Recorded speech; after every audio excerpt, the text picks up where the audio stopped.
Hey, hi, Amelia.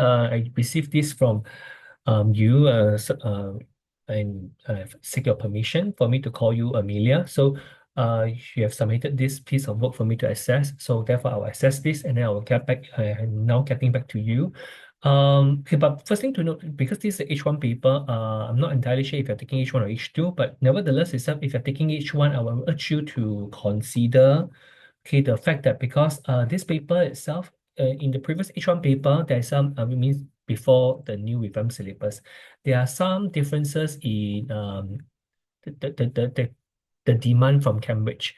So therefore, first thing first is, of course, when I see this marks itself, I have already knew that it's from the previous syllabus. As of now, it's only up to 40. And because of that, right, there's also some difference in the terms they use.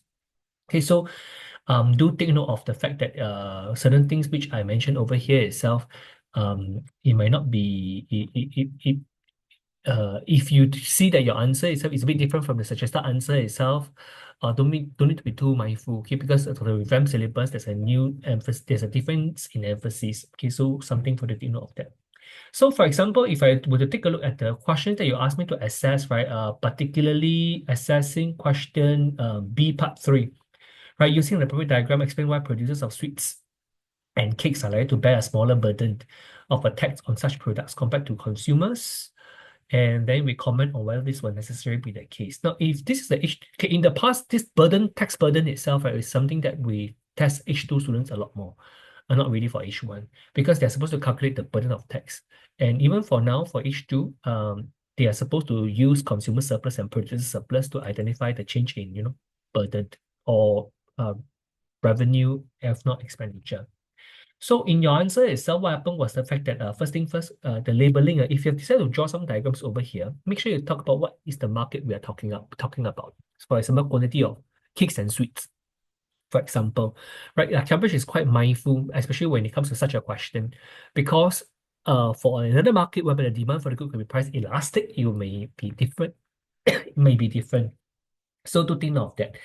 What first thing first, as I grade you accordingly, you did mention that with a tax imposed, this will increase the cost of production, causing supply to shift from S0 to S1. A reminder on this, because of the reform syllabus, there's a need to talk about why your supply curve shifts, right? Movements and shifts of the supply curve has been mentioned by the syllabus document. Also, a reminder on that. So make sure you follow it through, being able to shift from a K to a C to an A. Okay, secondly, I will want to underline and highlight to you that if you talk about this thing called less incentivized, it will be wiser for you to use less willingness and ability, right? We go back to the definition. Next, you talk about your expression of your PED. Okay, expression itself, this one will really cost you some marks. We will say demand is price elastic or price inelastic. Demand is price elastic or price inelastic. PED value is high or low. Right? We tend not to say PED is elastic or inelastic. Or this expression itself will actually cost you some mark.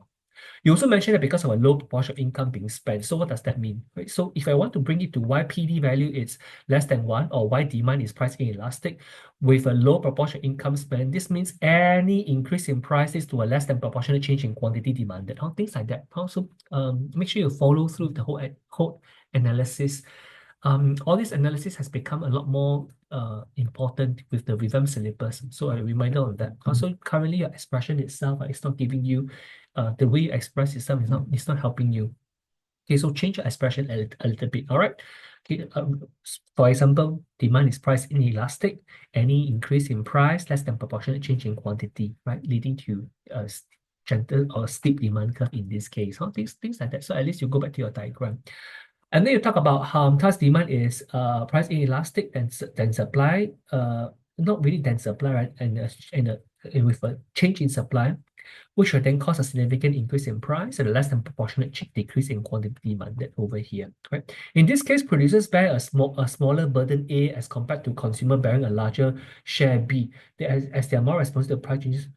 I immediately ask you why, because this burden itself, what do you mean by producer and consumer? Isn't P0 times Q0 the same as producer's revenue and consumers expenditure? And your P1 times Q1 is the same as producers revenue and consumers expenditure, right? So in this case, you can say that clearly consumers expenditure has increased. right? Whereas producers' revenue has increased, things like that. So in that case itself, then you can decide who is seeking, who is actually facing a larger burden because consumers expenditure increase while producers revenue increase. So who is worse off? Consumer, right? So we tend to argue in this format. Also, something for you to take note of that. Your explanation, this A and B part, a bit confusing.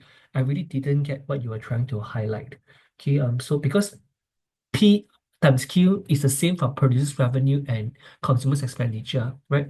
Of course, who is worse off is if the expenditure has increased a lot more, whereas revenue also increased, then of course consumers are worse off, right? Because they have to spend more, but produce revenue increase, so that's a good thing for the producer. So you may want to argue in this format. So as of now itself, because of the explanation, especially when I was looking at your diagram, right? The analysis, your analysis of when talk about the PD, all these are correct. A shift in supply curve is correct. It's just that but it didn't really show who is better off or who is worse off. So therefore, this might be just a K plus K, or maybe just a K plus C. So after 6 marks, will only be around 3 marks. So a point for you to take note of that. Okay. Moving on to the next question, you also asked me to look at question D, right? Question D is about this merit good. Again, merit good is an older syllabus. You will not see this term merit goods in the revamped syllabus. It's either goods that generate positive externality or goods that cause imperfect information. So Cambridge has removed this particular term. But yes, it is good for students to still know about merit goods, which is essentially goods that generates positive externality and often has forms of imperfect information. Now, first thing first, you talk about merit good because it's a 7 mark question. So because of this itself, right, be it whether is it in the older syllabus or in the newer syllabus, when we talk about a singular market failure, explaining why it caused the market to fail is usually about 5 marks. If you're aware of H2 essays itself, right, they have to explain 2 different market failures to get 10 marks, right? That's their R1 and R2. So therefore, for a 7 mark question, there's already an R2 component involved, which means, and this is an explained question, which means that there will be 2 forms of market failure to be explained. So either you explain under imperfect information or you explain under positive externality. Point to note, you seem to make some careless over here, some carelessness. So do take note, Cambridge is quite mindful about your MSB and MPB, right? They are quite mindful. So do take note of that. Okay, if you label it wrongly itself, it can actually affect the analysis. Okay, a point to note. So the rest itself is still okay. It's just that if you notice I mentioned QP over here, reason is because you have QS where MSB equals to MSC, but your QP itself, the equation wasn't around. So therefore, this is something that we need to identify. Okay. And then of course, I can only give you 3. It's 3 out of 4 for the first part. The second R2 itself is something that I'll be looking for. So therefore, to me, there's no R2. And because of that, you'll be penalized briefly. Okay. If let's say if we are talking about the older syllabus, some old syllabus itself, right, some questions can really be 7 marks just to explain one particular form of market failure, just one particular form. In that case itself, then they will expect a lot more in your explanation of what exactly is MEB, what exactly is MPB, what exactly is MSB, things like that. Okay, so but given the revamped syllabus itself, right, this is likely to be an R1, R2 question. So therefore, I cannot award you your R2 because there's only one for market failure. Okay. Of course, if let's say you're taking the older syllabus, you have to let me know. Like then I will grade you according to the older syllabus. Okay, but from what I remember, the last year was the last year to take the older syllabus. From what I remember, but I have I could be facing imperfect information also. So anyway, move to question E. For your question E itself, the question was asking, assess whether the use of subsidies is the best way for a government to ensure that healthcare is affordable for all. Now, we have already mentioned a market failure at the start, which is question D. That means there's forms of positive externality. Hence, when we talk about whether it is affordable or not, right, do take note that your diagram itself, you did not identify the problem. This is a question which is actually trying to test students to be aware that you need to achieve both efficiency and equity. But even if you achieve efficiency, it might not be equitable. Also, that's what Cambridge examiner is trying to test. So, for example, if I've drawn my MPB over here, right, I would then talk about why subsidy is a better policy. Because for subsidy itself, right, not only with the shift of my MPC to MPC plus subsidy, it also cuts MPB at QS over here. This is the original QS. and this is the QP originally, right? So subsidy can be very good if let's say I'm trying to achieve both efficiency and equity. That's how we justify why subsidy could be one of the better policy, right? But unfortunately, there will be some constraint. For example, the country could be facing some budget deficit, etc. This is something that we need to talk about based on the context. Okay. Then you talk about government be suffering from imperfect information, and given the fact that they may estimate wrong estimation of marginal external benefit over here. So to me, it was a bit confusing. Your diagram didn't show external benefit, but in your answer you mentioned external benefit. So to Cambridge itself, to me, like, or rather even to Cambridge, it's like there's the misalignment. So what are you trying to focus on? Are you just trying to focus on lowering price, or are you trying to solve the market failure collectively? Also, do take note of that. So this actually caused even for me a bit of confusion because I do not know what is the focus on just trying to reduce price, or is a focus on trying to tackle both the imperfect information simultaneously, or the external benefits simultaneously. So do take note of that. So in that result itself, it led to the development of your antithesis, or what we call the limitations of the policy, somewhat underdeveloped. Okay, so this is something for you to take note of. Then you talk about how subsidy might not be the best way, given that PD value of healthcare could be demand for the healthcare could be price inelastic. If that's the case, so this is a very good evaluation point. If that's the case itself, right? But if demand for the good is price inelastic, then using price control is another, like if people are not sensitive to prices, then you talk about price control, right? So in this case itself, when you talk about limitation, do take note. You must also identify what is the impact of this limitation onto the diagram. So for example, if the demand for the good is price inelastic, things like that, have it in your diagram over here.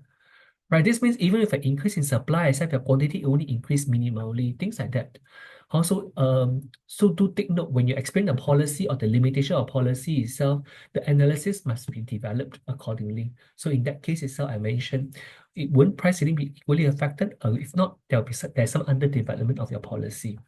Finally, we move into, you talk about price ceiling, which I identified them. So you talk about the price ceiling, everything is quite okay. There's some good evaluation because of the PV being less than one, it makes price ceiling a lot more effective. This is correct.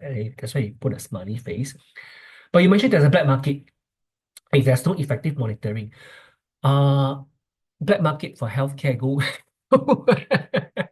so the so again, I understand black market when it comes to use a price selling, right? But the thing is that go where to receive.